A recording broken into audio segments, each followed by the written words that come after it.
ते वासुदेवाय।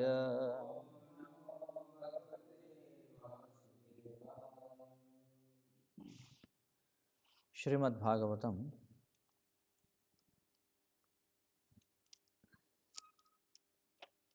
3వ స్కందం 29వ అధ్యాయం 18వ శ్లోకం.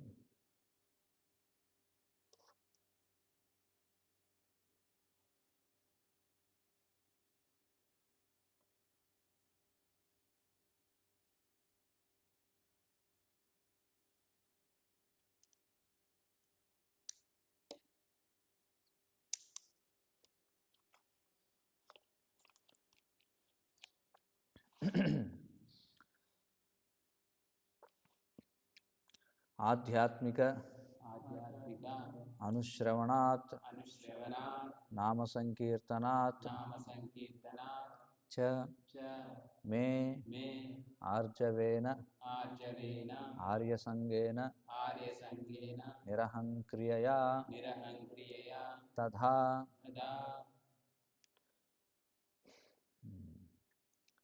ఆధ్యాత్మికానుశ్రవణాత్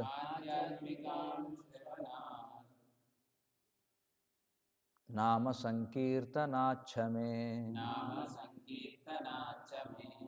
ఆర్జవేనార్యసంగేన నిరహంక్రియయా తథా ఆధ్యాత్మికానుశ్రవణాత్ నామ సంకీర్తనాచ్చ మే ఆర్జవేనార్యసంగేన నిరహంక్రియయా తథా ఆధ్యాత్మికానుశ్రవణాత్ నామ సంకీర్తనాచ్చ మే ఆర్జవేనార్యసంగేన నిరహంక్రియయా తథా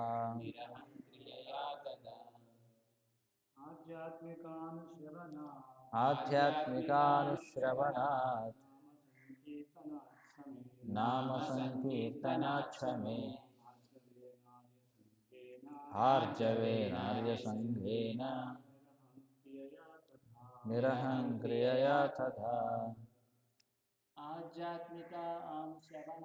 ఆధ్యాత్మికానుశ్రవణాత్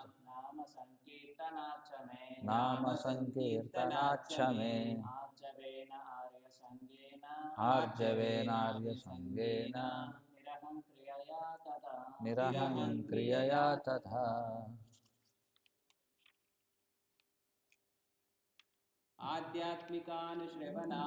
ఆధ్యాత్మికానుశ్రవణాత్ నామ సంకీర్తనాచ్చ మే ఆర్జవేనార్యసంగేన నిరహంక్రియయా తథా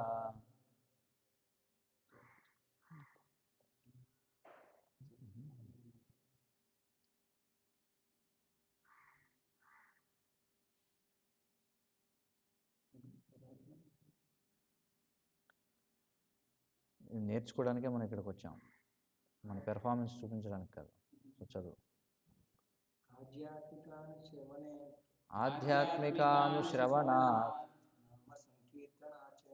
నామ సంకీర్తనాచ్చ మే ఆర్జవేనార్యసంగేన నిరహంక్రియయా తథా. ప్రతిపదార్థములు ఆధ్యాత్మిక విషయములు అనుశ్రవణాత్ శ్రవణము ద్వారా, నామ సంకీర్తనాత్ నామకీర్తనము ద్వారా, చ మరియు మే నా యొక్క ఆర్జవేన రుజుస్వభావముతో ఆర్యసంగేన సాధుపురుషుల సాంగత్యముతో నిరహంక్రియయా మిథ్యాహంకారరహితముగా తథా ఆ విధముగా. అనువాదం మరియు భాష్యం కృష్ణ కృపామూర్తి శ్రీ శ్రీమద్ అభయ చరణారవింద భక్తి వేదాంత స్వామి శ్రీల ప్రభుపాద. ఉమ్. భక్తుడు ఆధ్యాత్మిక విషయములను శ్రవణము చేయుటకే సదా యత్నించుచు భగవన్నామ కీర్తనమందే తన కాలమును వినియోగింపవలెను. అతడు రుజుస్వభావుడును సరళుడునై ఉండవలెను. తాను ఎవ్వరి ఎడను ద్వేషమును కలిగి ఉండక మైత్రీభావముతో ఉన్నప్పటికీ ఆధ్యాత్మికోన్నతిని బడయని వారి సాంగత్యమును అతడు విడనాడవలెను. భాష్యము: ఆధ్యాత్మిక అవగాహన యందు పురోగమించుటకు మనుజుడు ప్రామాణికుల నుండి ఆధ్యాత్మిక జ్ఞానమును శ్రవణము చేయవలెను. కఠిన నియమములను పాటించుచు ఇంద్రియ నిగ్రహమును అవలంబించుచు ఆధ్యాత్మిక జీవనపు సత్యస్వరూపము నిరుగవలెను. నియంత్రణను సాధించుటకు అతడు అహింసాయుతుడు, సత్యసంధుడు కావాలి. చోరత్వమును, మైథున సుఖమును విడనాడవలెను. దేహపోషణకు అవసరమైనంత దానిని మాత్రమే కలిగి ఉండవలెను. అవసరమునకు మించి భుజించరాదు. అవసరమునకు మించి సామగ్రిని కూడబెట్టరాదు. సామాన్య జనులతో అనవసరముగా మాట్లాడరాదు. ప్రయోజనరహితముగా నియమ నిబంధనలను పాటించరాదు. నిజముగా పురోగతిని బడయుటకే అతడు నియమ నిబంధనలను పాటించవలెను. భగవద్గీత యందు 18 గుణములు పేర్కొనబడినవి. వానిలో సరళత్వము ఒకటి. మనుషుడు గర్వరహితుడై ఉండవలెను. ఇతరుల నుండి అనవసర గౌరవమును కోరరాదు.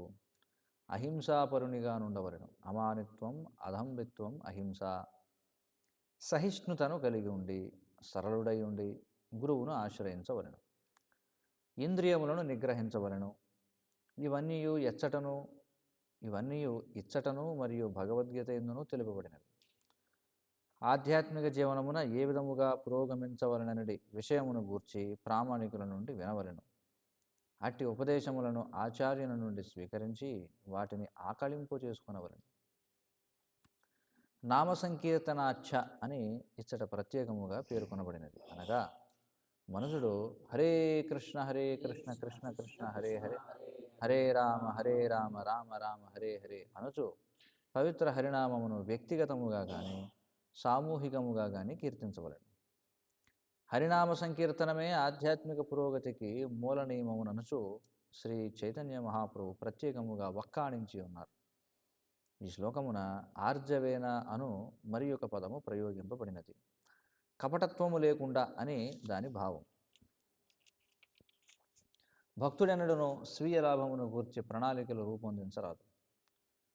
ప్రచారకులు కొన్ని మార్లు భగవానుని కార్యమును సిద్ధింపచేయుటకు సరి అయిన మార్గదర్శకత్వమున ఏవో ప్రణాళికలు తయారు చేయుచుందురు. కానీ స్వీయ లాభము విషయమున మాత్రము భక్తుడు ఎటువంటి కపటత్వమును కలిగి ఉండరాదు. ఆధ్యాత్మిక జీవనమున పురోగమించని వారి సాంగత్యమును అతడు విడనాడవలెను. ఇచ్చట ఆర్య అను మరి ఒక పదము ప్రయోగింపబడినది. కృష్ణ పరజ్ఞానమునందును మరియు భౌతిక సంపత్తి యందును పురోగమించువారులే ఆర్యులు.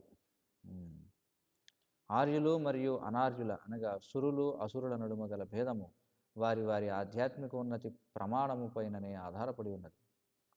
ఆధ్యాత్మిక ఉన్నతిని బడయని వారి సాంగత్యము నిషేధింపబడినది.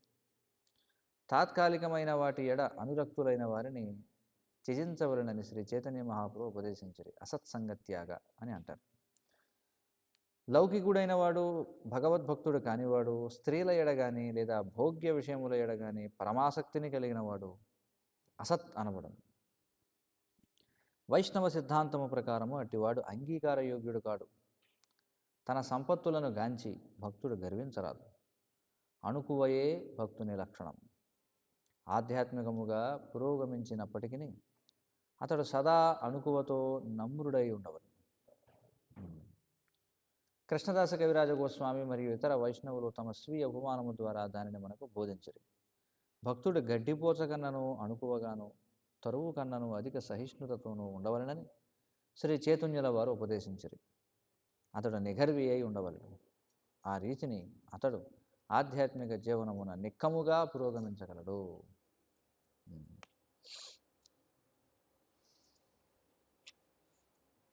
మమజ్ఞానతిమిరాంధస్య జ్ఞానాంజనశలాకయ చక్షురున్మీలితం ఏన తస్మై శ్రీ గురవే నమః.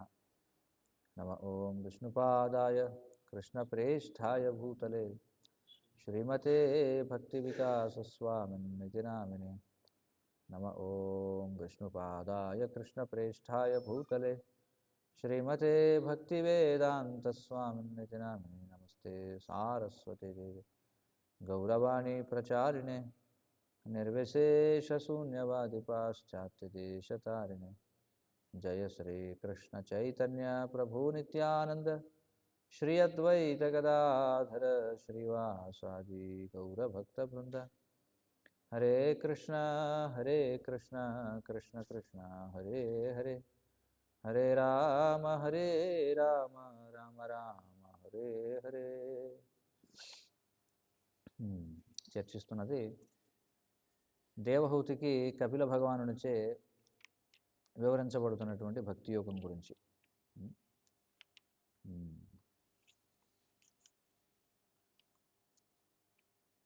ఇక్కడ మనకి ఆచరణాత్మకముగా భక్తి యోగమును ఏ విధంగా ఆచరించాలో మనకి తెలియజేస్తున్నారు కొన్ని శ్లోకాల నుండి. అయితే దీనికి ముందుగా మొట్టమొదట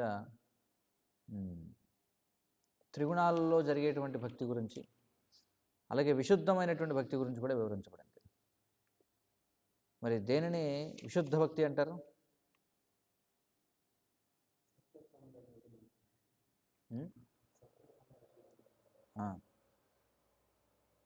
విశుద్ధ భక్తి అంటే ఆ విధంగా చెప్పొచ్చు, ఏమని సత్వరజస్తమో గుణాల్లో ఉండనిది అని. కానీ విశుద్ధ భక్తి అంటే నిర్వచనం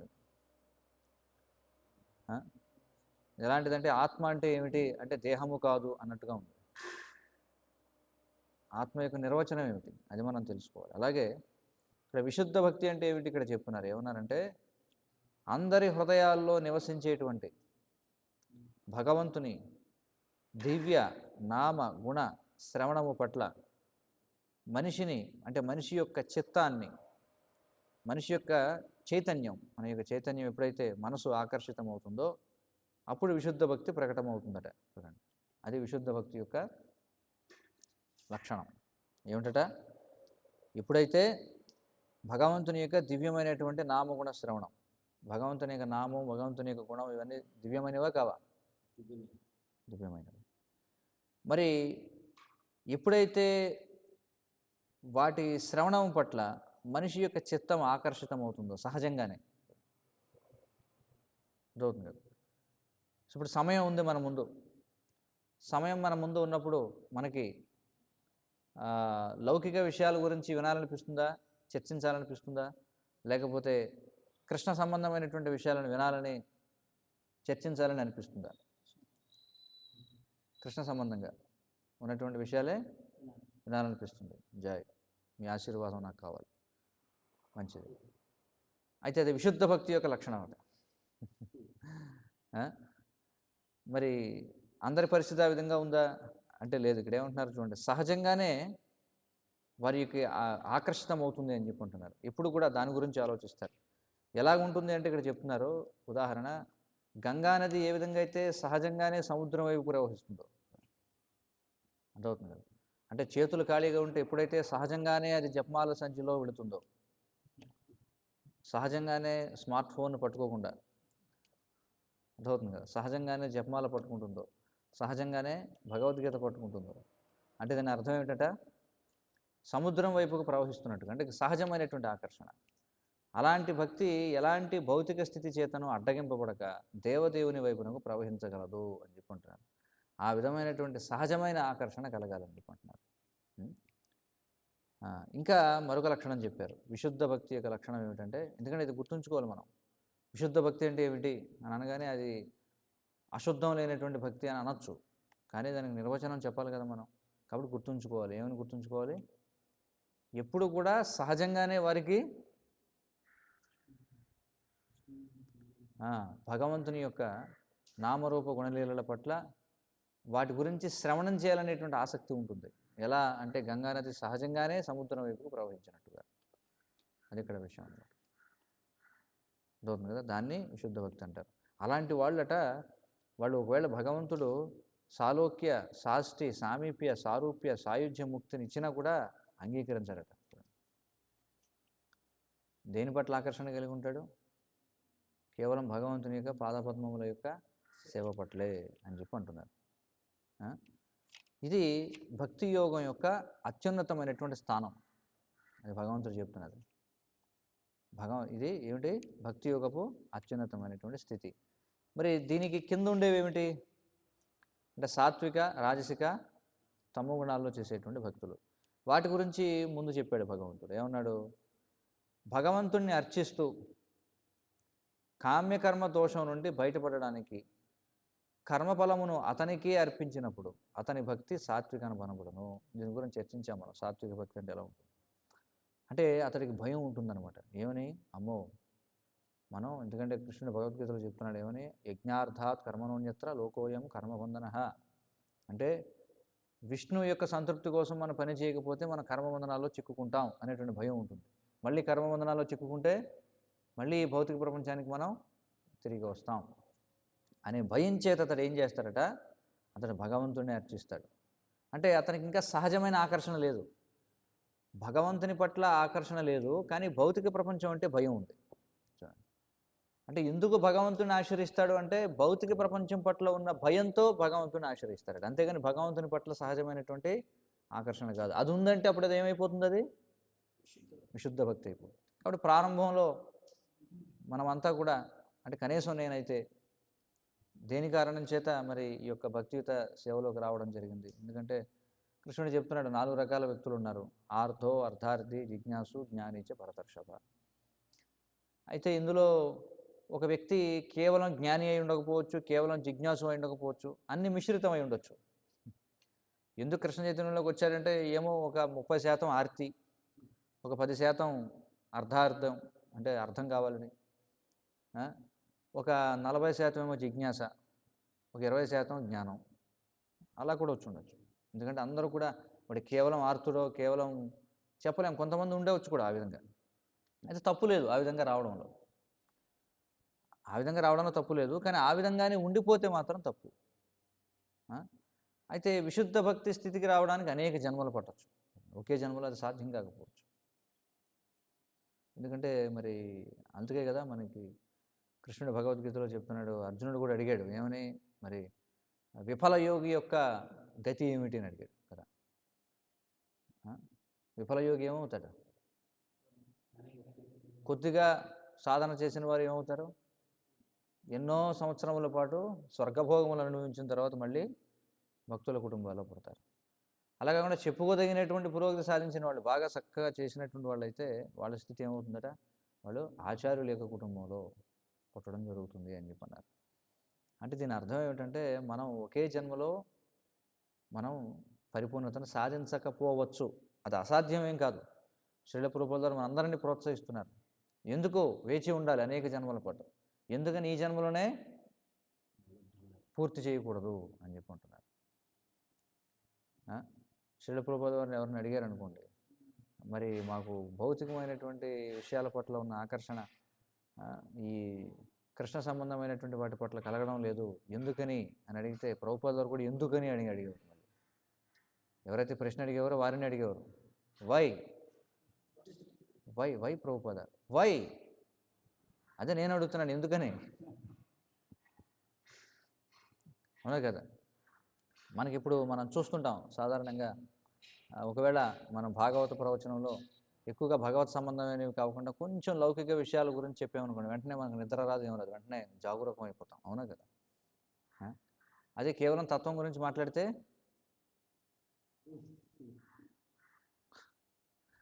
కళ్ళకి ఇలా తెరిచి మధ్యలో ఒక పిన్ పెట్టుకోవాలన్నమాట. ఇలా అది పరిస్థితి. అంటే దాని అర్థం ఏంటంటే మనం ఇంకా సత్వరజస్తమ గుణాల్లో ఉన్నాం. ఇది ఏమన్నారంటే సాత్విక భక్తి అన్నారు. అలా కాకుండా రజోగుణ భక్తి కూడా ఉంది. ఎలాంటిదంటే అది విషయభోగం కోసం, యశస్సు కోసం,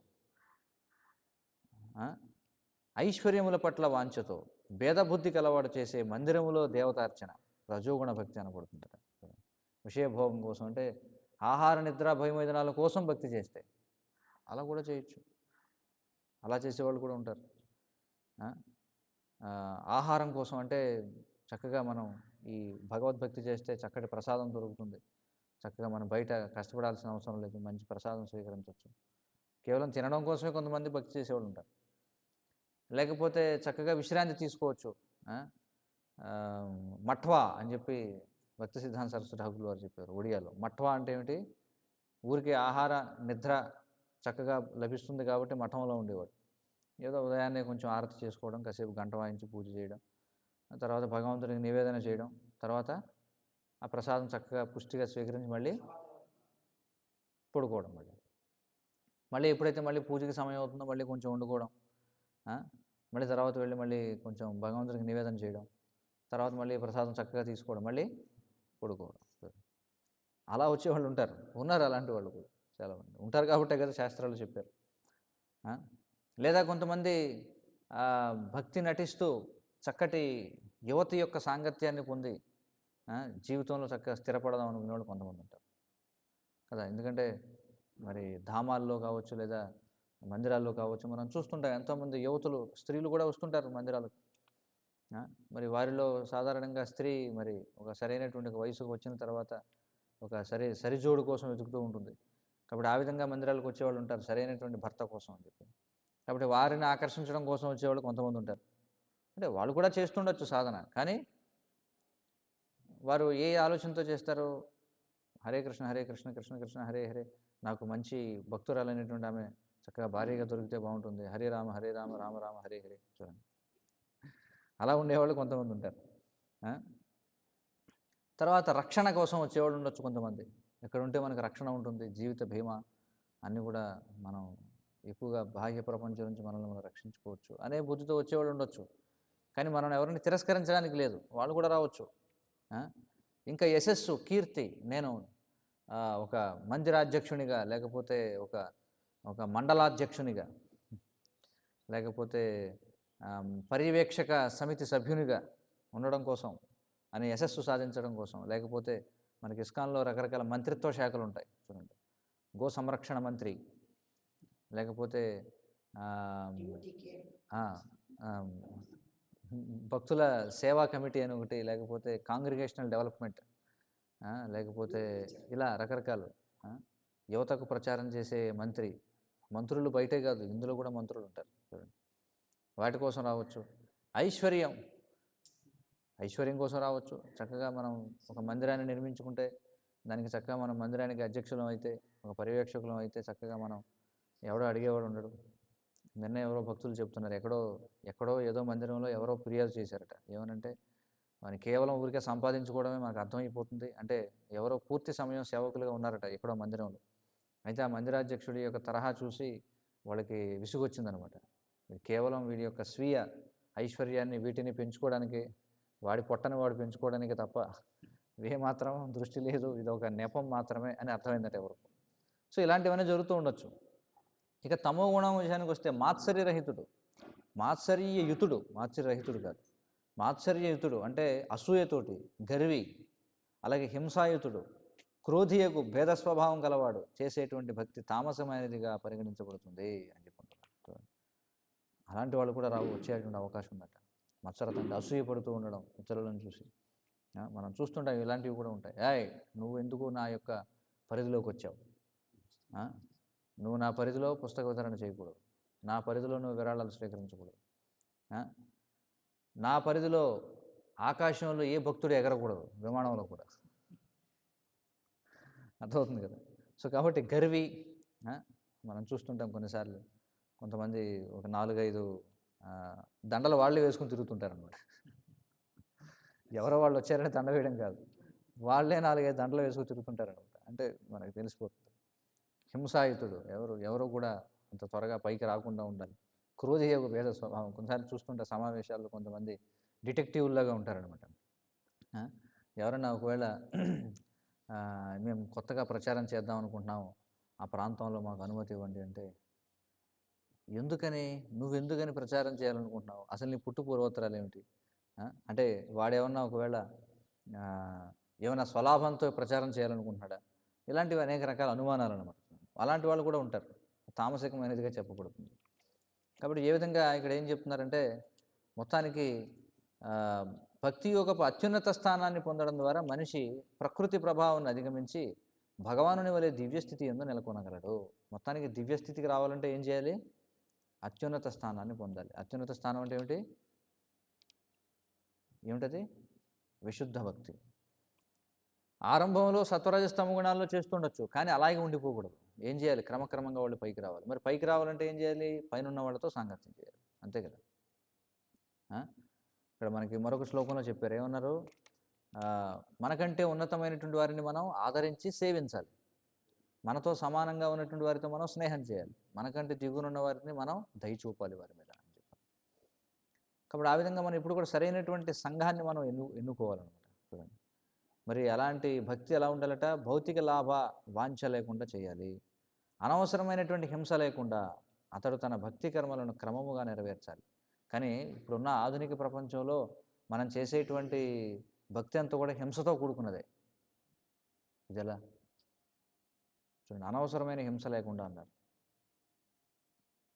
ఇప్పుడు ఈ ఫ్యాన్ తిరుగుతుంది, దీని వెనుక హింస ఉందా లేదా? ఏమంటారు? ఉందా? మనం మరి పెట్రోల్ వాడుతున్నాం, ఇవన్నీ వాడుతున్నాం, మొత్తం వెనక హింస ఉందా లేదా? అంటే మనం దాన్ని భగవత్ సేవలో వినియోగిస్తున్నది వేరే విషయం. అయితే మనం ప్రయత్నం చేయాలి ఇలాంటి అనవసరమైనటువంటి హింస లేకుండా. అందుకే ఈ ఆధునిక ప్రపంచంలో ఏవైతే సౌఖ్యాలుగా మనం చెప్పబడుతున్నాయో, అనేక రకాల విద్యుత్ ఉపకరణాలు కదా, సౌకర్యవంతంగా జీవనాన్ని సాగించడం కోసం మనం వాడేటువంటి అనేక రకాల గ్యాడ్జెట్స్ కావచ్చు, అవి కావచ్చు, ఇవి కావచ్చు, ఇవన్నీ కూడా మనం చూస్తే వీటి వెనుక చాలా దారుణమైనటువంటి హింస అనేది ఉందన్నమాట. మనం ఏవైతే సౌఖ్యాలను చెప్పుకుంటున్నామో ఆ సౌఖ్యాలను మనం అనుభవించగలుగుతున్నామంటే దాని వెనుక ఎన్ని అరణ్యాలు కొట్టివేయబడ్డాయి, ఎన్ని పర్వతాలు తవ్వివేయబడ్డాయి, ఎన్ని మూగజీవులు హింసించబడ్డాయి. అర్థమవుతుందా లేదా? ఎందుకంటే ఇవన్నీ ఎక్కడి నుంచి వస్తున్నాయి? మనం భూమిలో రంధ్రం పెడుతున్నాం, లేకపోతే సముద్రంలో రంధ్రం పెడుతున్నాం, ఎన్నో జీవులు నశించిపోతాయి. ఎక్కడైతే మనకి సముద్రం నుంచి ఈ యొక్క ఇంధనాన్ని బయటికి లాగేటప్పుడు ఆ కాలుష్యం వలన ఏమవుతాయి? మనం అసలు భూమిలో రంధ్రం చేస్తున్నామంటే అనేక రకాల జీవులు చనిపోతాయి. ఇక దాని నుండి మనం ఎంతో ఇంధనాన్ని బయటకు తోడతాం, తోడినప్పుడు అది సముద్రంలో కలిసిపోయి సముద్రంలో ఎన్నో జీవులు చనిపోతుంటాయి. చూడండి, చమురు అంతా కూడా విస్తరించి చనిపోతుంటాయి. వాయు కాలుష్యం చూడండి కదా. మనం సెల్ ఫోన్ వాడాలనేటువంటి సౌఖ్యం కోసం అనేక రకమైనటువంటి పక్షులు నశించిపోతున్నాయి లేవా? నశించిపోతున్నాయి చూడండి కదా. మనం ఏదన్నా ఒక రోడ్డు వేయాలంటే అనేకమైనటువంటి చెట్లు చనిపోతున్నాయి చూడండి. కాబట్టి ఇక్కడ ఏం చెప్పారంటే అనవసరమైనటువంటి హింస లేకుండా, వీలైనంత వరకు అనవసరమైన హింస లేకుండా చూసుకోవాలి. అంటే మనకు ఉంది, ఎవరైతే మరి మనకి చూడండి పంచమహాపాతకాలు అనేటువంటివి ఉన్నాయి. మనం ఊడుస్తున్నాం, జీవులు చనిపోతాయి. నడుస్తున్నాం, జీవులు చనిపోతాయి. రుబ్బుతున్నాం, జీవులు చనిపోతాయి. మంట వెలిగిస్తున్నాం, జీవులు చనిపోతాయి. చూడండి, చనిపోతున్నాయి కదా. అందుకే గృహస్థులైనటువంటి వాళ్ళు ఏం చేయాలంటే ఖచ్చితంగా యజ్ఞాలు చెప్పారనమాట. ఖచ్చితంగా యజ్ఞాలు చేయాలి. ఎందుకంటే మరి మనం సుఖంగా ఉండేటువంటి క్రమంలో మనం అనేకమైనటువంటి జీవులను హింసిస్తున్నాం కాబట్టి మరి దానికి ప్రాయశ్చిత్తం మనం చేసుకోవాలి అనేది చెప్పబడింది. కానీ అదే ఎవరైతే భగవత్ సేవ చేసేవారు ఎవరైతే ఉంటారో వారికి తెలియకుండా చేసేటువంటి పొరపాట్లు, తెలియకుండా చేసేటువంటి పాతకాలు ఏవైతే ఉంటాయో వాటి నుండి వారికి రక్షణ కల్పించబడుతుంది అనమాట. ఎందుకంటే వాళ్ళు భగవత్ సేవ కోసం వాటిని వినియోగిస్తున్నారు కాబట్టి. అందుకే భక్తులు ఎప్పుడు కూడా చూసుకోవాలి, ఏదైతే అతడి యొక్క మనుగడకి అవసరమవుతాయో లేదా భగవత్ సేవకి ఏవైతే తప్పనిసరిగా అవసరం అనుకుంటాడో అవి తప్ప వేరే సౌకర్యాలను కూడా భక్తుడు స్వీకరించకూడదు. అంటే మనం అనుకోవచ్చు, మనకి మినహాయింపు ఉంది కదా, నేను మందిరాధ్యక్షుని కదా, లేకపోతే నేనేదో మందిరాన్ని నేను పర్యవేక్షిస్తున్నాను కదా, కాబట్టి నేను ఏసీ వాడుకుంటాను, తప్పే ఉంది, లేకపోతే ఇంకోటి ఏదో వాడుకుంటాను, ఫ్లైట్ల మీద తిరుగుతాను అని అనుకోవచ్చు. అంటే తిరగవచ్చు కూడా, నిజంగా వారి యొక్క సేవ కదా తప్పనిసరి అయితే. కానీ ఒకవేళ ఆ సేవను మనం వేరే విధంగా కూడా చేయగలిగినప్పుడు మనం అనవసరంగా సౌఖ్యాలను స్వీకరించకూడదు.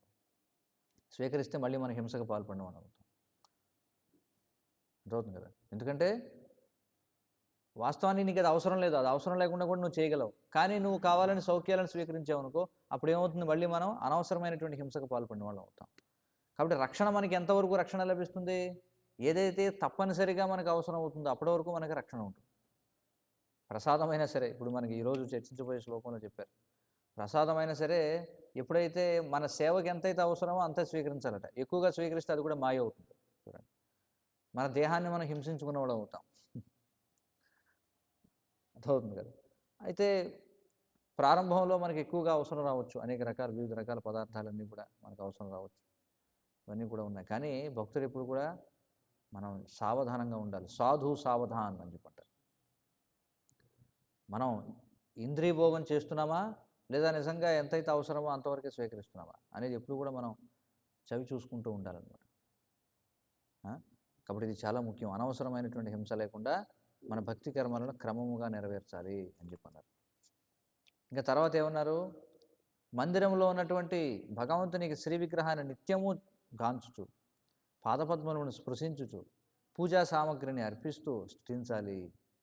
సత్వగుణములో ఉండి వైరాగ్యపూరితముకు దృష్టిని కలిగి ఉండాలి. ప్రతి జీవుని ఆత్మరూపునిగా గాంచాలి. వైరాగ్యపూరిత దృష్టి అంటే ఏమిటి?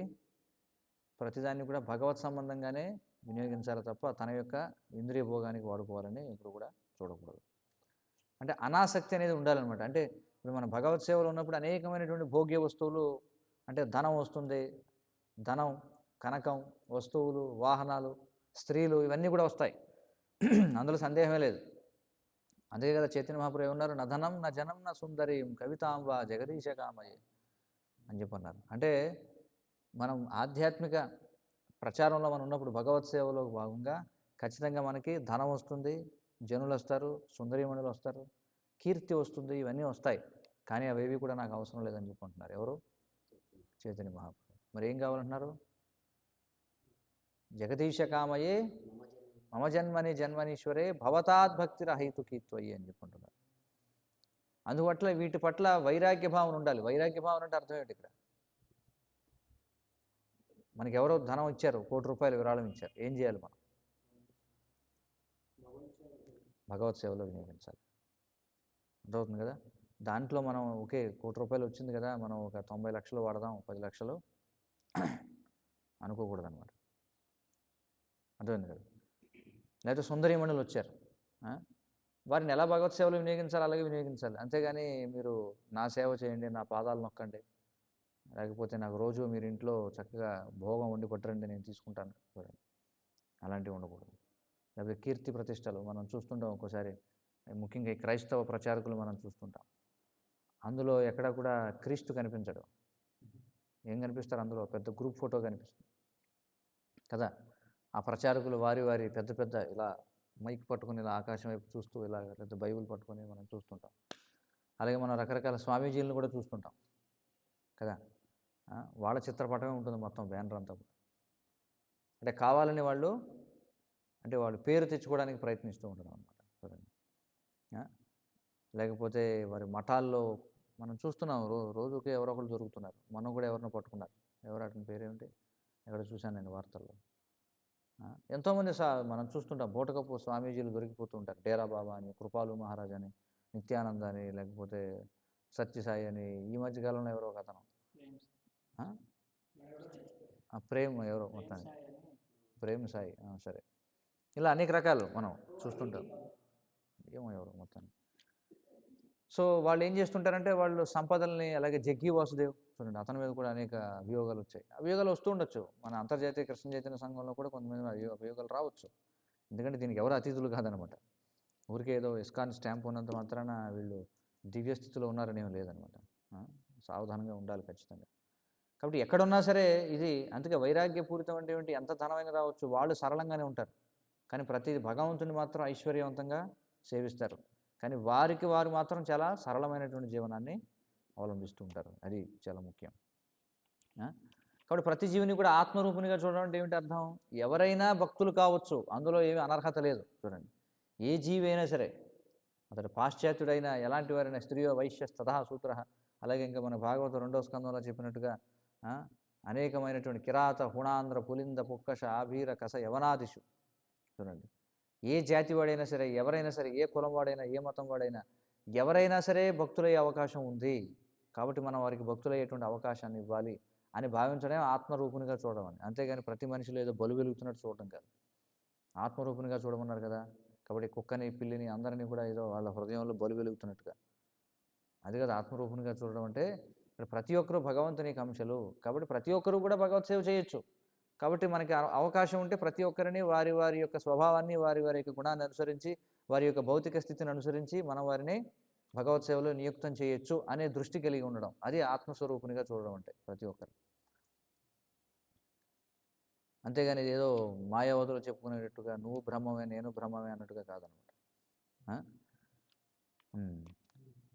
కాబట్టి ఇక్కడ ఏమంటున్నారంటే ఆ విధంగా మరి ఆచార్యులకు, గురుదేవులకు పరమాదరాన్ని ఇవ్వాలంట. చాలా గొప్పగా గౌరవం ఇవ్వాలి. ఆచార్యులకు, గురుదేవులను ఎలా పూజించాలి మనం? కృష్ణుడు అంటున్నాడు,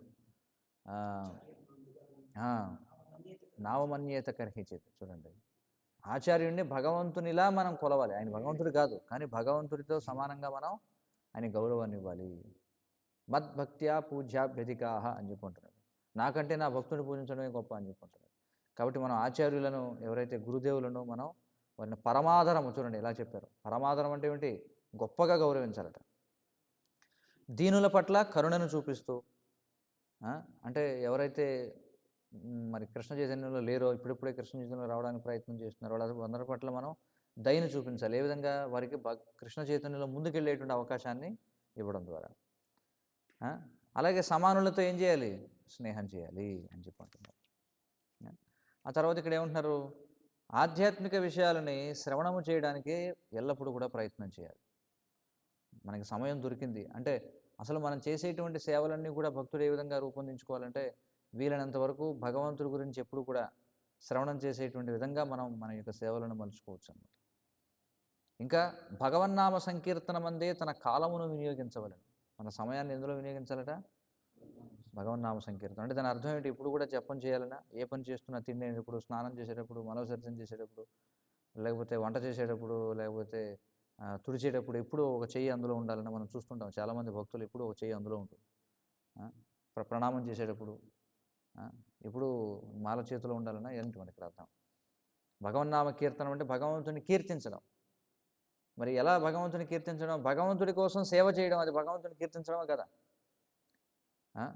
మనం ఇన్ఫోసిస్ కంపెనీలో చేస్తున్నాం ఉద్యోగం అనుకుందాం. మెడలో మనం ఒక కార్డు వేసుకుని తిరుగుతాం. ఏమని? ఇన్ఫోసిస్ అని చెప్పి. అంటే ఆ విధంగా అది ఇన్ఫోసిస్ని కీర్తించడమా కదా? ఏమంటారు? మనం ఎవరికి సేవ చేస్తున్నామో వారిని మనం కీర్తిస్తున్నామా లేదా మన సేవ ద్వారా? అలాగే భగవంతుడికి మనం అనేక రకములైనటువంటి సేవలు చేయడం ద్వారా భగవంతుని కీర్తనం అవుతుంది. అది కూడా మందిరాన్ని శుభ్రం చేయడం కీర్తించడమా కదా? ఇప్పుడు బయట వారు ఎవరో వస్తారు, వచ్చి అబ్బా మందిరం చాలా చక్కగా ఉందంటారు. అంటే అది భగవత్ సంబంధమైంది కాబట్టి భగవంతుని కీర్తించడమా కదా? లేకపోతే మనం పుస్తక వితరణ చేసాం, వాడు పుస్తకం తీసుకోలేదు కానీ భగవద్గీత అబ్బా భలే ఉందంటే పుస్తకం చూడటానికి ఆకర్షితుడయ్యాడు, హర్షించాడు, దాన్ని భగవంతుని కీర్తించినట్టే కదా. లేకపోతే ఒక వ్యక్తి చక్కగా భక్తుడిని చూడగానే మనోహరంగా ఉంది, చక్కటి తిలకం, చక్కగా తెల్లటి వస్త్రాలు, లేకపోతే చక్కటి వైష్ణవ దుస్తుల్లో ఉన్నాడు, చూడగానే ఆహ్లాదంగా ఉంది, కీర్తించడమే కదా భగవంతుడు. ప్రతిది కూడా భగవత్ కీర్తన. అంతేగాని కేవలం జపం చేస్తేనో లేకపోతే సంకీర్తన చేస్తేనే అది కీర్తన కాదు. భగవంతుని అలంకరించడం, భగవంతుని ప్రసాదాన్ని స్వీకరించడం. ఒక వ్యక్తి యొక్క ఎంగిలి మనం స్వీకరిస్తున్నామంటే అతన్ని కీర్తించినట్టే కదా, కీర్తించినట్టే. భగవత్ ప్రసాదం స్వీకరిస్తున్నాం. అలాగే భగవంతునికి చరణామృతం తీసుకుంటాం, భగవంతుడికి అభిషేకం చేసినటువంటి. ఇప్పుడు లౌకికమైన వ్యక్తి ఎవరైనా స్నానం చేశాడు అనుకోండి, ఆ నీళ్ళు తాగుతామా మనం? తాగుతామా? లేదు కదా. కానీ భగవంతుడికి స్నానం చేయిస్తాం మనం, ఆ నీటిని మనం తీసుకుంటాం, చరణామృతం అంటాం. ఎందుకంటే మనం ఏం చేసినా సరే అది చరణాల నుంచి వస్తుంది మనకి, చరణామృతం అంటాం. తీసుకుంటున్నావా లేదా చరణామృతాన్ని? తీసుకుంటున్నాం. భగవంతునికి పాదధూళి, భక్తుల యొక్క పాదధూళి మనం తీసుకుంటాం. ఇవన్నీ కీర్తించడం అవుతుందా లేదా? కాబట్టి ఇవన్నీ కీర్తించడం. ఆ విధంగా కాలాన్ని మనం వినియోగించాలి. అవన్నీ కూడా అందులోకి వస్తాయి. అలాగే రుజుస్వభావుడై ఉండాలట. రుజుస్వభావం అంటే ఏమిటి? వినయంగా ఉండాలి, సరళుడై ఉండాలి. అతనికి వ్యవహారాలన్నీ కూడా సరళత్వం అంటే ఇక్కడ స్ట్రైట్ ఫార్వర్డ్నెస్ అని కూడా అర్థం ఉంటుంది. అంటే కపటత్వం లేకుండా ఉండాలి. ఎవరి పట్ల ద్వేషాన్ని కలిగి ఉండక మైత్రీ భావంతో ఉండాలి. చూడండి, ఇవన్నీ ఉన్నా కూడా ఆధ్యాత్మికంగా ఉన్నతిని సాధించని వారి విషయంలో మాత్రం దూరంగా ఉండాలట. సాంగత్యాన్ని అతడు విడనాడవలను. అదేమిటి? మనం మరి ప్రతిరోజు మరి బయట తిరుగుతున్నాం అందరి దగ్గరికి ప్రచారం కోసం, మరి అది సాంగత్యం అవుతుందా లేదా?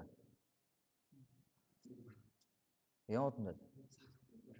అంటే అక్కడ మనం ఏం చేస్తున్నాం? సాంగత్యాన్ని ఇస్తున్నాం. వాళ్ళ సంఘాన్ని మనం తీసుకోవడం. అవును కదా? మనం పుస్తకోచ్చరణకి వెళ్ళాం, ఎక్కడికి వెళ్ళినా సరే వాడికి ఒక పుస్తకం ఇస్తున్నాం. అంతేగాని వాడి నుంచి మనం వాడి వాడి జేబులో ఉన్న సిగరెట్ మనం తీసుకోవట్లేదు కదా.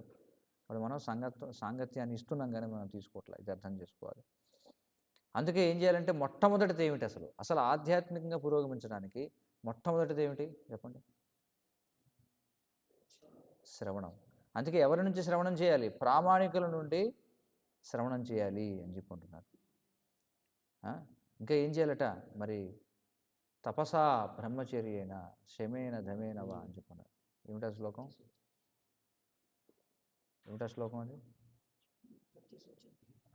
ఏదైతే బ్రహ్మచారి చేయాల్సినటువంటి క్రియల గురించి వాటి గురించి చెప్తూ మనకి చెప్పబడినది అనమాట. అందులో ఏం చెప్తారు? తపస్సు స్వీకరించాలి అని చెప్పుకున్నారు. ఇక్కడ ఏమంటున్నారు? కఠిన నియమములను పాటించుచు. ఏమిటి కఠిన నియమములు? కనీసం పాటించాల్సిన కఠిన నియమములు. బయట వాళ్ళ దృష్టిలో చాలా కఠినం, మన దృష్టిలో అంత కఠినం కాకపోవచ్చు. ఏమిటవి? మద్యం, మాంసం, జోదం, వ్యభిచారం వీటిలో పాల్గొనకూడదు. అది కఠిన నియమో కాదా? ఇప్పుడున్న సమాజానికి కఠిన నియమో కాదు? అది ఖచ్చితంగా కఠిన నియమం. ఇంద్రియ నిగ్రహమును అవలంబించుచు.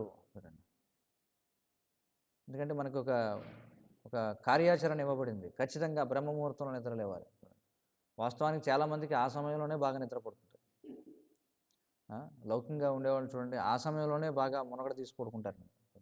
వాళ్ళు అంటారు కరెక్ట్గా మంచి నిద్ర పట్టే సమయం అది. మరి ఇలాంటివి చాలా ఉన్నాయి. మనం కేవలం భగవత్ ప్రసాదాన్ని స్వీకరించాలి, ఎక్కడ పడితే ఏది పడితే అది తినేయకూడదు, ఇవన్నీ కూడా ఉన్నాయి. ఆధ్యాత్మిక జీవనం యొక్క సత్యస్వరూపాన్ని తెలుసుకోవాలట.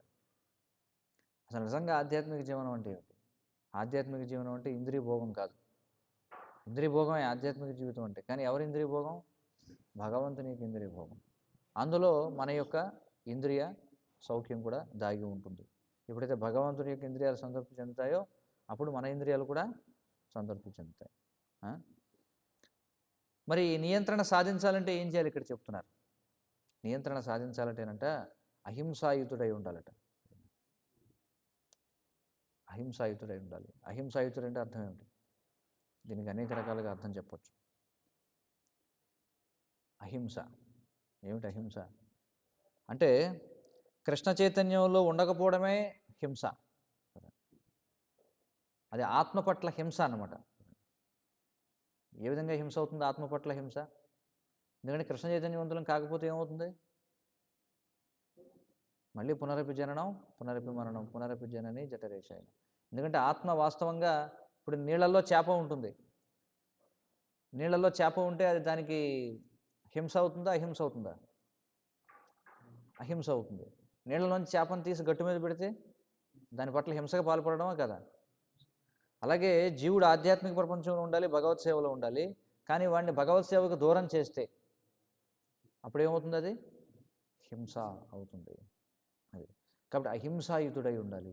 కాబట్టి మనం వీలైనంత వరకు ఏం చేయాలి? అందరికీ కూడా కృష్ణ చైతన్యాన్ని ప్రచారం చేయాలి. అది నిజంగా అహింసా ఉద్యమం అన్నమాట. అహింసో పరమో ధర్మ అని చెప్పన్నారు.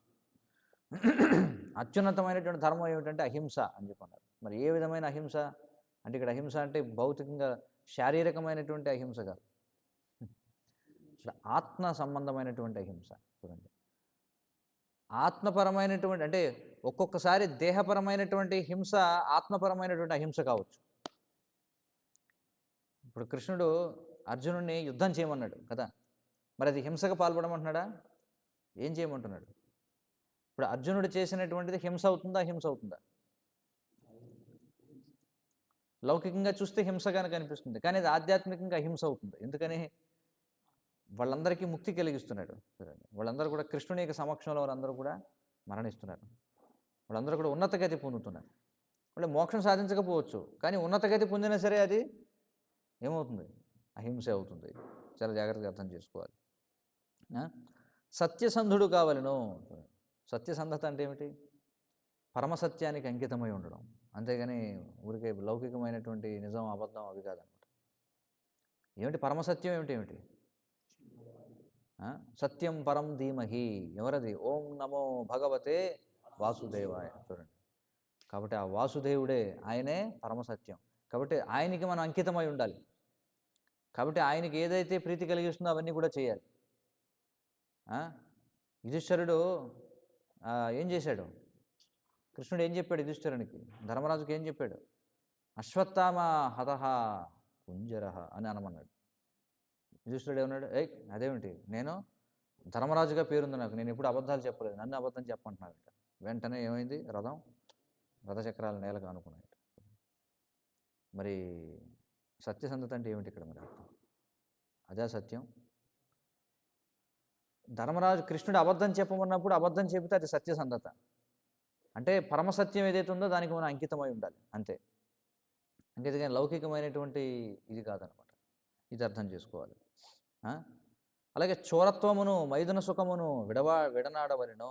చోరత్వం అంటే ఏమిటి ఇక్కడ? దొంగతనం అంటే ఏమిటి? దొంగతనం అంటే ఏమిటి? ఇతరుల వస్తువులను దొంగలించడం, అంతేనా? చోరత్వం అంటే ఏమిటి? దొంగతనం అంటే దొంగతనానికి నిర్వచనం ఏమిటి? కృష్ణుడు చెప్తున్నాడు 3వ అధ్యాయంలో, స్థేన ఏవ సహ అని చెప్పంటున్నాడు. చూడండి, వాడిని దొంగ అని చెప్పనాలట. ఎవరిని దొంగ అనాలి? ఎవరైతే దేవతల చేత లభించినటువంటివి ఏవైతే ఉన్నాయో వాటిని వారికి అర్పించకుండా, అంటే భగవంతుడికి అర్పించకుండా భోగించాలని ప్రయత్నించేవాడు ఏమిటంటే వాడు స్థేన ఏవ సహా, వాడు దొంగ అని చెప్పుకుంటున్నాడు. అని ఇక్కడ దొంగ అంటే లౌకికమైన దొంగతనం. ప్రతిదానికి నిర్వచనం మారిపోతుంది ఇక్కడ. దొంగతనం అంటే ప్రతీదీ భగవంతుడిదనే అవగాహన ఉండి ప్రతీదీ కూడా ముందుగా భగవంతునికి నివేదన చేయాలని తెలిసి ఆ విధంగా చేయకుండా తీసుకుంటే అప్పుడు ఏమవుతుంది? అది దొంగతనం. చూడండి, నేను సంపాదించానండి, నెలకు ₹1,00,000 సంపాదిస్తున్నాను, నేను డీమార్ట్కి వెళ్ళాను, వాల్మార్ట్కి వెళ్ళాను, ఏవేవో కొనుక్కున్నాను, నేను ఎంజాయ్ చేస్తున్నాను, నీకేమిటి సంబంధం? నేను దొంగనా? దొంగ కాదా? వాడు దొంగే. ఎందుకని దొంగ? ఎందుకంటే వాడు భగవంతునికి అర్పించడం లేదు. కాబట్టి ఇక్కడ చోరత్వం అంటే అదనమాట. చోరత్వం అంటే పక్కవాడిది ఏదో లాగేసుకోవడం, అది లౌకికంగా చోరత్వంగా చెప్పబడుతుంది. కానీ వాడు కూడా దొంగే. చూడండి, ఎందుకని?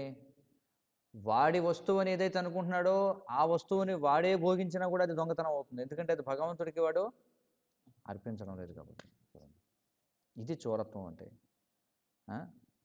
మరి మైథున సుఖం, ఇది పెద్ద చోరత్వం అవుతుంది. ఎందుకంటే వాస్తవానికి అక్కడ అవగాహన ఏమిటి? ఎందుకోసం భార్యను స్వీకరించాలి? యజ్ఞార్థే. చూడండి, భార్యను కూడా యజ్ఞం కోసం స్వీకరించాలి. యజ్ఞం అంటే ఏమిటి? భగవంతుని యొక్క సేవ కోసం స్వీకరించాలి. ఎలా అంటే కృష్ణ చైతన్యవంతులైనటువంటి సంతానాన్ని కనడం కోసం. కాబట్టి ఎప్పుడైతే ఆ విధంగా సరైనటువంటి చైతన్యంతో, దాన్ని గర్భాధాన సంస్కారం అని చెప్పంటారు, సరైనటువంటి చైతన్యంతో ఎప్పుడైతే కృష్ణ చైతన్యవంతుడైనటువంటి పురుషుడు అంటే భర్త కృష్ణ చైతన్యవంతురాలైనటువంటి భార్య యొక్క యోనిలో తన యొక్క వీర్యమును అర్పిస్తాడో అది యజ్ఞకుండములు అర్పించబడినటువంటి హవిస్సుగా చెప్పబడింది శాస్త్రాలు. చూడండి, ఇప్పుడు వాళ్ళిద్దరూ కృష్ణ చైతన్యవంతులై ఉండాలి. వాళ్ళు చేసేటువంటి గర్భాధాన సంస్కారం ఏదైతే ఉందో అది సంతానాన్ని ఉత్పన్నం చేయడం కోసం, అయితే అది కూడా యజ్ఞముగా చెప్పబడింది. చూడండి, అందుకే ఇక్కడ ఏమంటున్నారు? అది కాకుండా చేస్తే అది మైథున సుఖం అయిపోతున్నారు, దాన్ని విడనాడాలి అని చెప్పున్నారు. ఆ విధంగా కాకపోయినా కృత్రిమమైనటువంటి విధానాల్లో చేసినా సరే, హస్తప్రయోగం చేయడం లేకపోతే ఇలాంటివి రకరకాలు ఏవైతే ఉన్నాయో నీచమైనటువంటి అలవాట్లు ఏవైతే ఉన్నాయో అవి కూడా దేని విధంగా పరిగణించబడతాయి? చోరత్వం. అది మైథున సుఖంగా పరిగణించబడుతుంది. దేహ పోషణకు అవసరమైనంత దానిని మాత్రమే కలిగి ఉండాలి. దేహ పోషణకు అవసరమైనంత మాత్రమే. అందుకే శాస్త్రాలు ఏం చెప్పి, సరే నువ్వు సంపాదించాలా, గృహస్థుడిగా సంపాదించు, ఎంతవరకు సంపాదిస్తావు, సరే పిల్లలకి ఇవాళ ఇచ్చేసాయి, వానప్రస్థం స్వీకరించిన తర్వాత. అదే జీవితాంతం నేను సంపాదిస్తానంటే అప్పుడు ఏమవుతుంది? అది అత్యాహారం అంటారనమాట దాన్ని. చూడండి, అత్యాహారం. సంపాదించాడు, ఇప్పటికే సరిపోతుంది. అది వాడు సంపాదించింది 2-3 తరాలకు వెళ్ళిపోతుంది. కొన్ని కనీసం వీడి తరం వరకు. కొన్ని నీకు అంతగా మహా ఆప్యాయత అనురాగం ఉంటే నీ పిల్లలకు, అంటే నీ పిల్లలు నిలదొక్కుకోవడానికి సరిపడా ఇచ్చావు. అంటే ఇప్పుడు ఎలాగంటే చూడండి, ఎవడైనా వ్యాపారం చేయాలంటే వాడికి పెట్టుబడి ఇస్తాం. కాబట్టి తల్లిదండ్రులు కూడా పిల్లలకి పెట్టుబడి ఇవ్వాలి తప్ప మొత్తం వాడి వ్యాపారం కూడా వీడే చేసేసి, వాడి పిల్లవాడి వ్యాపారం కూడా వీడే చేసేసి ఇప్పుడు చేసేది అదే జనం చూస్తుంటాం. రేపొద్దున నా కొడుకు ఏమవుతాడో వాడికి కావాలి కదా. చూడండి, వాడికి కూడా వీడే సంపాదించేస్తాడు. వాడి కొడుకు ఏమవుతాడు, వాడికి వీడే సంపాదించేస్తాడు. 7 తరాలకి కావాల్సినంత సంపాదించేస్తాడు. అలా కాదు. కాబట్టి తెలివైనటువంటి వాడు ఏం చేయాలంటే తండ్రి తన పిల్లలకు పెట్టుబడిని మాత్రం ఇవ్వాలట. చూడండి, అంటే వాడు తన కాళ్ళపై వాడు నిలబడడం కోసం, లేకపోతే మనం వాడికి కూడా సంపాదించేస్తే వాడు సోంబేరిలా తయారవుతాడు. అంతే ఈ రోజుల్లో చేసేదంతా అదే, సోంబేరిలా తయారు చేస్తాడు. వాడు కష్టపడడు. వాడు ఏం చేస్తాడు, వాడు ఇచ్చిన దాన్ని తండ్రి దగ్గర ఉన్నది కూడా లాగేసుకొని వీడు కూడా లేకుండా చేస్తాడు చివరికి. అలా చేయకూడదు అనమాట. కాబట్టి ఎంతవరకు అవసరం అంతవరకు సంపాదించి తర్వాత ఏం చేయాలి, వీడి డబ్బులు లెక్క పెట్టుకుంటాడు కానీ కాలాన్ని లెక్క పెట్టుకోవాలి మనం. అరే నా జీవితం అయిపోతుందే, నేను సంపాదిస్తూ కూర్చుంటే ఎలా, ఇప్పుడు నాకు విలువైనటువంటి మానవ జీవితం గడిచిపోతుంది. వాళ్ళు వ్యాపారం చాలా బాగా చేస్తారన్నమాట, రూపాయి కూడా ఎక్కడ కూడా రోజు వడ్డీ లెక్కలన్నీ వేసుకుంటారు. కానీ అసలైన దాన్ని లెక్కే విడాడు, అంతకంటే విలువైన సమయం జారుకుంటుందని తెలియదు. అర్థమవుతుంది కదా. కాబట్టి అందుకే అవసరమైనంత దానిని మాత్రమే కలిగి ఉండాలి.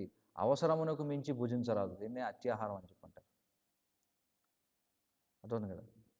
పొట్ట నిండింది, పొట్టకి సామర్థ్యం లేదు, కానీ ఇంకా 4-5 రకాలు ఉన్నాయి, రుచి చూడలేదు. అయ్యయ్యో నేను తినలేదే, వీళ్ళందరూ తినేస్తున్నారే, నేను తినలేకపోయానే, నాకు ముందే చెప్పుంటే అన్నం తక్కువ తినేవాడిని కదా, మీరు దోశలు ఉన్నాయని, చపాతీలు ఉన్నాయని, పరోటాలు ఉన్నాయని, కేకులు ఉన్నాయని నాకు చెప్పలేదేమిటి ముందు. కోపం, భక్తుల మీద క్రోధం అన్నమాట. ముందు చెప్పాలి కదా, నాకు చెప్పొద్దాను వడ్డించే ముందు. కాబట్టి ఉన్నాయి కాబట్టి తినాల్సిందే.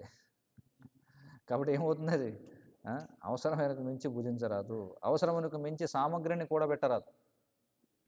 మన దగ్గర కూడా వస్తువులు చూడండి, మనకి చూస్తాం గృహస్థుల ఇంట్లో వెళ్ళి కబోర్డ్ ఓపెన్ చేయగానే ఒక 100 రకాల చీరలు, 100 రకాల ప్యాంటు షర్ట్లు ఇవన్నీ ఉంటాయి. అలాగే బ్రహ్మచారి కబోర్డ్ ఓపెన్ చేయగానే మీద ఒక 10 దోతీల మీద పడిపోకూడదు చూడండి. ఎంతవరకు అవసరమో అంతవరకు 3 జతలు సరిపోతుంది చాలు. అంతకుమించి ఎక్కువ ఉన్నాయంటే ఏం చేయాలి, దాన్ని వేరే అవసరానికి ఇచ్చేయాలి. అది మనం కూడా ఒక వార్డ్రోబ్ తయారు చేసుకోకూడదు అనమాట, బ్రహ్మచారి వార్డ్రోబ్ లాగా. మనకి జరీ పట్టు ఉన్నటువంటి ధోతి ఒకటి, లేకపోతే రకరకాల స్టైల్స్లో ఉన్నవి అవసరం లేదు. 4-5 రకాల చెప్పులు, అర్థమవుతుంది కదా. బాత్రూమ్ చెప్పులు ఒకటి, కిచెన్ చెప్పులు ఒకటి, టెంపుల్ చెప్పులు ఒకటి, బయటికి వెళ్ళే చెప్పులు ఒకటి, రకరకాల చెప్పులు అన్నీ అవసరం లేదు. చాలా సరళంగా ఉండాలన్నమాట. గృహస్థులైనా సరే, గృహస్థులైనా వాళ్ళకి ఎంతవరకు అవసరం అంతవరకే, ఎక్కువగా కూడా పెట్టకూడదు. సామాన్య జనులతో అనవసరముగా మాట్లాడరాదు. అనవసరంగా మాట్లాడటం, మనం వచ్చిన వాళ్ళందరితో మాట్లాడతాం, కానీ వారిని ఉద్ధరించే విధంగా మాట్లాడాలి. అంటే ఒక్కోసారి మనం లౌకికంగా మాట్లాడుతున్నట్టుగా ఉండొచ్చు, కానీ లక్ష్యం మాత్రం మెల్లగా వాళ్ళని కృష్ణ చైతన్యం వైపు తీసుకురావడం కోసం.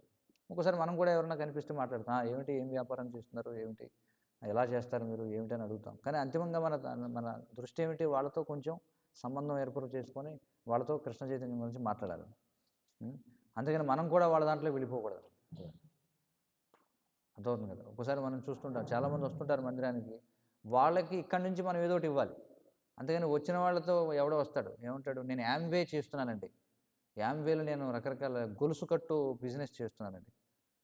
చూస్తుంటాం కొన్ని మందిరాల్లో బయట నుంచి ఎవడో వచ్చి మందిరంలో ఉన్న వాళ్ళందరి చేత స్టాక్ మార్కెట్లో పెట్టుబడి పెట్టిస్తాడు. లేకపోతే వాడు ఏదో చైన్ బిజినెస్ చేస్తుంటాడు, వాడు వచ్చి వాడి ప్రొడక్ట్లు మందిరంలో అమ్ముకుంటుంటాడు. చూస్తుంటాం ఇలా చాలామంది భక్తులుగా వస్తారు. వాళ్ళు వచ్చి తర్వాత మొత్తం మందిరంలో ఉన్న వాళ్ళు అందరి చేత ఎల్ఐసి కట్టించడం, అందరినీ మ్యూచువల్ ఫండ్స్లో పెట్టుబడి పెట్టించడం, లేకపోతే వాడు చేసే సబ్బుల వ్యాపారంలో వీడిని కూడా పెట్టడం.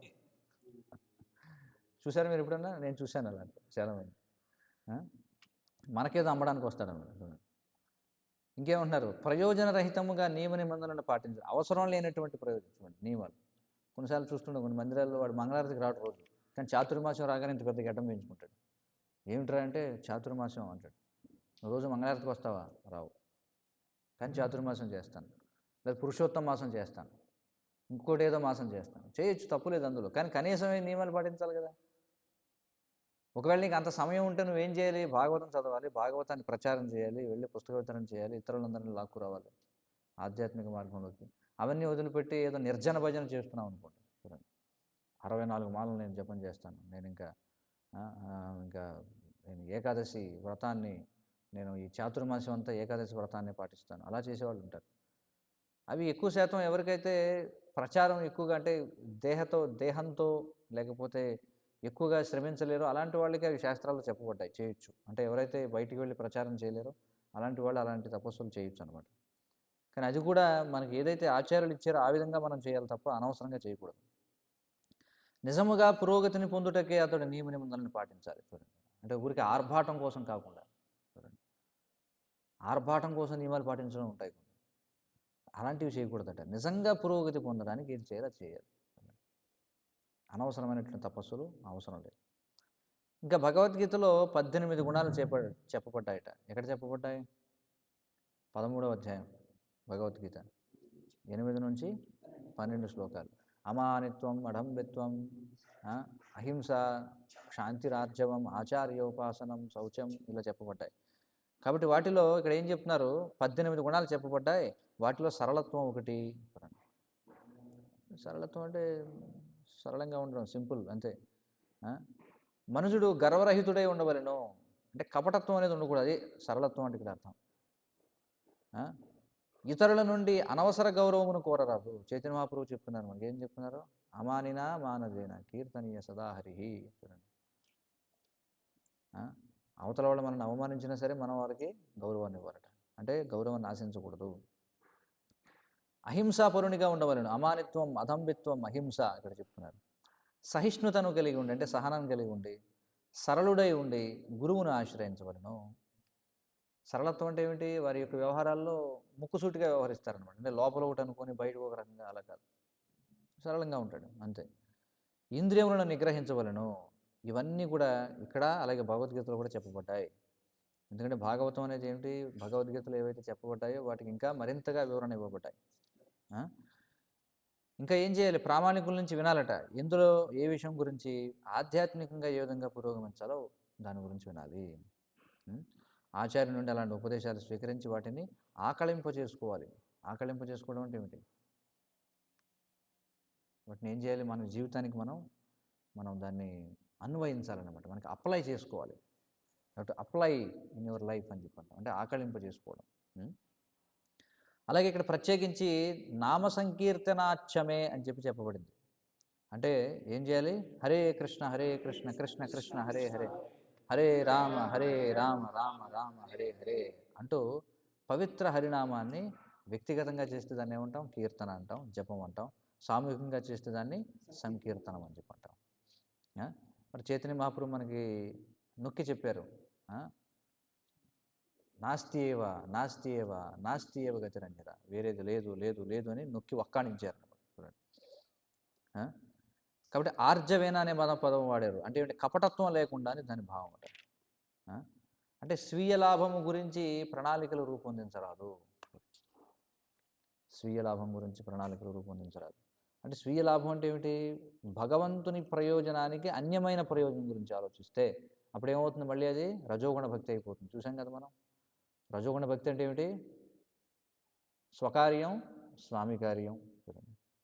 కొన్ని మందిరాల్లో ఏం చేస్తారంటే, నువ్వు విరాళం తీసుకొస్తే అందులో 10% నీకే. బాగుంది కదా. వాళ్ళు ఇంకా ప్రేరణ కలుగుతుంది. నేను ఇంకా ఎక్కువ ఇంకా ఎక్కువ ఇంకా ఎక్కువ సేకరించాలి. సేకరిస్తే ఏమవుతుంది? నాకు అందులో కొంత పర్సంటేజ్ వస్తుంది. లైఫ్ మెంబర్షిప్ తీసుకురా, నీకు అందులో కొంత పర్సంటేజ్ ఇస్తాం. ఇవన్నీ ఏంటివన్నీ? స్వీయ లాభాలు అన్నమాట. అర్థమవుతుంది కదా. స్వామి కార్యం స్వకార్యం. నా సొంత పనులు కూడా చూసుకుంటాను. ప్రచారకులు కొన్ని మార్లు భగవానుని కార్యమును సిద్ధింపజేయుటకు సరి అయిన మార్గదర్శకత్వమున ఏవో ప్రణాళికలు తయారు చేసుకుంటారు. కానీ భక్తుడు స్వీయ లాభం కోసం ఎలాంటి కపటత్వం కలిగి ఉంటారు. ఎన్నైనా ప్రణాళికలు భగవంతుని కోసం వేసుకోవచ్చు, కానీ మన సొంత ఎదుగుదల కోసం. చూడండి, మనకి కంపెనీల్లో హైరార్కీ ఉంటుంది. కంపెనీలో హైరార్కీ ఏమిటి? ముందు వాడు ఏదో ఆపరేటర్ కింద చేరతాడు. చేరిన తర్వాత నెక్స్ట్ లెవెల్కి ఎలా వెళ్ళాలి కదా. టీం ముందులో టీం మెంబర్గా ఉంటాడు, తర్వాత టీం లీడర్గా ఉంటాడు. టీం లీడర్ అయిన తర్వాత నెక్స్ట్ ఏమిటి తెలుసా? ఏమన్నా మేనేజర్. మేనేజర్ అయిన తర్వాత జనరల్ మేనేజర్. ఇంకా పైకి వెళ్తే జోనల్ ఇన్ఛార్జ్, ఇంకా జోనల్ డైరెక్టర్. ఆ విధంగా వాళ్ళు ఒక వేసుకుంటారనమాట లిస్టు. అలాగే ఆధ్యాత్మికంగా కూడా ఒక లిస్టు వేసుకోవడం. ముందు నేను భక్తగా జాయిన్ అవ్వాలి, తర్వాత నేను ఏం చేయాలి? కొన్నాళ్ళ తర్వాత నేను ఒక మెల్లగా నేను దీక్ష తీసుకోవాలి. మొదటి దీక్ష తీసుకోవాలి, తర్వాత రెండో దీక్ష తీసుకోవాలి, తర్వాత టెంపుల్ కమాండర్ అవ్వాలి, తర్వాత ఇంకేమన్నా టెంపుల్ ప్రెసిడెంట్ అవ్వాలి, తర్వాత ఇంకేం అవ్వాలి, తర్వాత జోనల్, అలా జీబీసీ మెంబర్ వరకు వెళ్ళాలి. అది అది సో ఇలా అనమాట. కాబట్టి ఇవన్నీ ఉండకూడదని చెప్పి అంటున్నారు. ఆధ్యాత్మిక జీవనంలో పురోగమించని వారి సాంగత్యాన్ని విడిచిపెట్టాలి. దాన్నే అసత్సంగచాడి అయి వైష్ణవాచార్. చైతన్య మహాప్రభుని ఎవరో అడుగుతారు, ఒక వ్యక్తి వైష్ణవుడని ఎలా గుర్తించాలి? చైతన్య మహాప్రభు ఏం చెప్పారు? తిలకం పెట్టుకుని ఉండాలని చెప్పారా? సెక పెట్టుకుని ఉండాలన్నారా? ధోతి కుర్తా ఉండాలన్నారా? మెడలో 3 మాలలు ఉండాలన్నారా? లేకపోతే మెడలో రకరకాల పూసల దండాలు ఉండాలని చెప్పారా? లేకపోతే చేతిలో జపమాలు ఉండాలని చెప్పారా? ఏం చెప్పారు చైతన్య మహాప్రభు? వైష్ణవుని ఎలా గుర్తుపట్టాలంటే ఏమనుకుంటాం మనం సాధారణంగా? వైష్ణవుని ఎలా గుర్తుపట్టాలని చెప్పారు మహాప్రభు? అసత్సంగచాడి అయి వైష్ణవాచార్య. చూడండి, అభక్తులకు దూరంగా ఉండేవాడు వైష్ణవుడట. చూడండి, విడిచిపెట్టాలట అసత్సంగత్యాగాన్ని, వాడు వైష్ణవుడు అని చెప్పుకుంటున్నారు. ఇక్కడ ఆర్య అనేటువంటి మరొక పదం వాడారట. చూడండి, శ్లోకంలో ఏమన్నారు? ఆర్జవే నార్య సంఘేన అని చెప్పున్నారు. మరి ఆర్యులంటే ఎవరు ఇక్కడ చెప్పారు? కృష్ణ పరజ్ఞానమునందును మరియు భౌతిక సంపత్తి యందును పురోగమించువారే ఆర్యులు. ఎందుకంటే కృష్ణ పరిజ్ఞానంలో ముందున్నవాడు భౌతికంగా వెనకబడే అవకాశం లేదు. అంటే కావాలని అతడు త్యజించవచ్చు తప్ప సాధారణంగా కృష్ణ పరిజ్ఞానంలో పురోగమించిన వాడు భౌతిక సంపత్తిలో కూడా పురోగమిస్తాడు. మరి ఆర్యులు అనార్యులు అంటే ఎవరు? జీవితపు విలువ తెలిసిన వారిని ఆర్యులు అని చెప్పంటారు. భగవద్గీతలో కృష్ణుడు చెప్పిన 2వ అధ్యాయంలో అనార్యజుష్టం అస్వర్గ్యం అర్జున, అకీర్తికరం అర్జున అని చెప్పుకుంటున్నారు. అంటే జీవితపు విలువను తెలిసిన వారికి తగనటువంటి శోకం ఇది అని చెప్పుకుంటున్నారు. క్లైభ్యం మా స్మగమః పార్థ నైతత్వయుపపద్యతే, నీకు తగినటువంటిది కాదు అని చెప్పుకుంటున్నాడు. కాబట్టి ఆర్యులు అనార్యులు భేదం ఏమిటంటే వారి రంగు, లేకపోతే యూరోప్ నుంచి వచ్చారు, ఉత్తర భారతదేశానికి వచ్చారు, ఎక్కడి నుంచో వాళ్ళు వచ్చి కింద ఉన్న వాళ్ళని తొక్కేశారు. తెల్లగా ఉన్న వాళ్ళంతా ఆర్యులు, నల్లగా ఉన్న వాళ్ళంతా ద్రావిడులు. ఇలాంటి చెత్త చెత్త సిద్ధాంతాలన్నీ రకరకాలు వినిపిస్తూ ఉంటాయి. ఆర్యుడు అంటే అది దేహ లక్షణాలను బట్టి తెలుసుకునేది కాదు. ఆర్యుడంటే ఎవరు? జీవితపు విలువలను బట్టి తెలుసుకునేటువంటిది ఆర్యుడంటే. అది కాబట్టి ఆధ్యాత్మిక ఉన్నతి పైన ఆధారపడి ఉంటుంది. అందుచేత ఎవరైతే ఆ విధంగా ఆధ్యాత్మికంగా పురోగమించలేదో వారి సాంగత్యాన్ని నిషేధించారట. చూడండి, నిషేధింపబడిందని చెప్పుకుంటున్నారు. ఇంకేమంటున్నారంటే ఎవరు వాళ్ళు? అసత్సంగ త్యాగం. అసత్సంగం అంటే ఏమిటంటే ఇక్కడ తాత్కాలికమైన వాటి పట్ల అనురక్తి కలిగి ఉన్నవారిని. తాత్కాలికం అంటే ఏమిటి? శరీరానికి సంబంధించినటువంటివి అంటే ఏమేమి ఉన్నాయి మనకి భాగవతంలో ఒక శ్లోకం ఉంది. ఏమిటి? యస్యాత్మబుద్ధి గుణపేత్రి ధాతుకి. ఎవరైతే నేను ఈ శరీరాన్ని అనుకుంటాడో, కపపిత్తవాతములతో తయారైనటువంటి దేహాన్ని నేను ఇంకేమిటి ఆ దేహానికి సంబంధించిన వాళ్ళందరూ నా వాళ్ళు, నేను పుట్టినటువంటి ఈ శరీరం పుట్టినటువంటి భూమి ఇది పూజనీయమైనటువంటిది అని ఎవరైతే భావిస్తారో అలాంటి వాళ్ళ యొక్క సాంగత్యాన్ని స్వీకరించకూడదని చెప్పుకుంటున్నారు. స్త్రీల పట్ల, భోగ్య విషయముల పట్ల పరమాసక్తిని కలిగిన వాడు అసత్ అనబడును. చూడండి, అలాంటి వాడిని ఏం చేయాలట? అంగీకార యోగ్యుడు కాదట. అలాగే భక్తుడు ఎప్పుడు కూడా తన సంపత్తులను చూసి గర్వించరాదు. ఎందుకంటే ఒక సామెత చెప్తారు, pride comes before fall down అని చెప్తారు. చూడండి, పతనానికి ముందు ఏమొస్తుందట? గర్వం వస్తుందట, అహంకారం వస్తుందట. చూడండి, అహంకారం వచ్చిందంటే దాని తర్వాత వచ్చేది ఏమిటి? పతనం. అర్థం చేసుకోవాలి. అందుకే భక్తుడు అనేవాడు ఇప్పుడు కూడా దైన్యం. చూడండి, అంటే అనుకోవయే భక్తునికి లక్షణం అని చెప్పన్నారు. ఆధ్యాత్మికంగా పురోగమించినప్పటికీ కూడా అందుకే మనకి ఏం చెప్పారు చైతన్య మహాప్రభు? చూడండి, మొత్తం చైతన్య మహాప్రభు శిక్షాష్టకంలో అన్నీ సారవంతం ఇచ్చేశారు మనకి. తృణాదపి సునీచేన తరోరివ సహిష్ణున అమానినా మానదేన కీర్తనే సదాహరి అని చెప్పన్నారు. తృణాదపి సునీచేన అంటే గడ్డిపోచ కంటే వినయం కలిగినటువంటి వాడు, చెట్టు కంటే కూడా సహనం కలిగినటువంటి వాడు. ఎందుకంటే చెట్టు దెబ్బలు కొడతారు, అవునా కదా? అంతే కదా, కాసే చెట్టుకే రాళ్ళ దెబ్బలు అని చెప్పన్నారు. ముళ్ళ చెట్టుని ఎవడని కొడతాడా? ముళ్ళ చెట్టుని ఎవడ కొట్టడం? మంచి మామిడి పండ్లు అన్నీ చక్కగా నిగనగలాడుతున్నాయి అనుకో, అందరూ రాళ్ళు వేసి కొడతారు. అంతే కదా, కాండం బాగా లావుగా ఉంది నరికేస్తారు దాన్ని. చూడండి, కానీ చెట్టు ఎప్పుడన్నా అది ప్రతిఘటిస్తుందా? ప్రతిఘటించదు.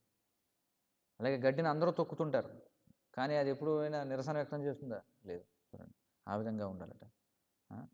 కాబట్టి ఈ విధంగా ఆధ్యాత్మిక జీవనమున నిక్కముగా పురోగమించగలడు అని చెప్పన్నారు. చూడండి,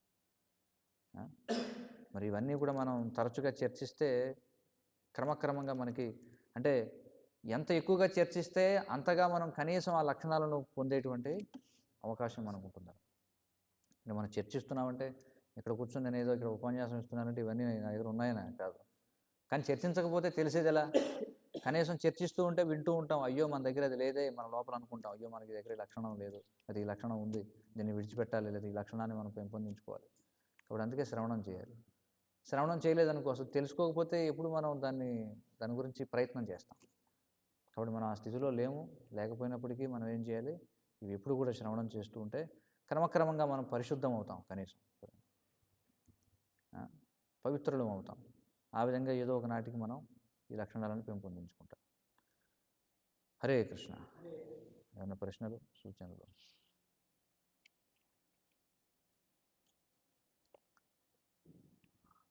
గ్రంథరాజ్ శ్రీమద్ భాగవతం కీ జయ. జగద్గురు శిల ప్రభుపాద్ కీ జయ. వాంఛా కల్పతరుభ్యశ్చ కృపా సింధుభ్యో పరితానం పావనేభ్యో వైష్ణవేభ్యో